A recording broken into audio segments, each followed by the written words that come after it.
성폭력 범죄자에게 집행유예나 벌금형이 아닌 실형을 선고하는 비율이 최근 10년간 20%대에 머문 것으로 나타났습니다.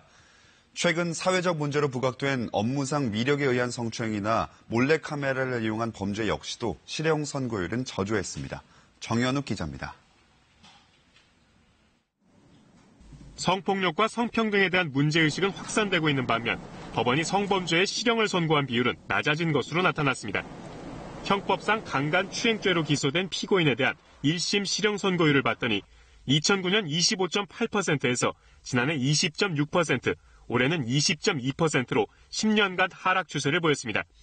피해자가 13세 미만 미성년자인 경우에도 실형 선고율은 40% 안팎이었습니다. 업무상 위력에 의한 성추행이나 몰래카메라를 이용한 범죄도 2014년 이후 실형 선고율이 20%대에 머물렀습니다. 올해의 경우 미투 운동을 계기로 사회적 문제로 부각은 됐지만 실형 선고율은 지난해보다 1%포인트 오른 데 그쳤습니다. 피해자가 미성년자라도 실형 선고율은 40%대였습니다.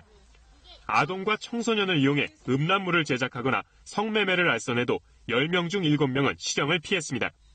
실형 선고율은 2009년 24.6%에서 지난해 32.8%로 다소 늘기는 했지만 2015년 이후 30%대에 머물고 있습니다.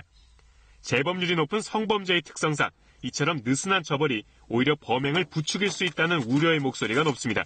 여성이나 특히 미성년자의 성범죄에 대해서 우리 사회가 너무 관대하게 처벌해가지고 그 범죄자들을 양산시키고 있습니다.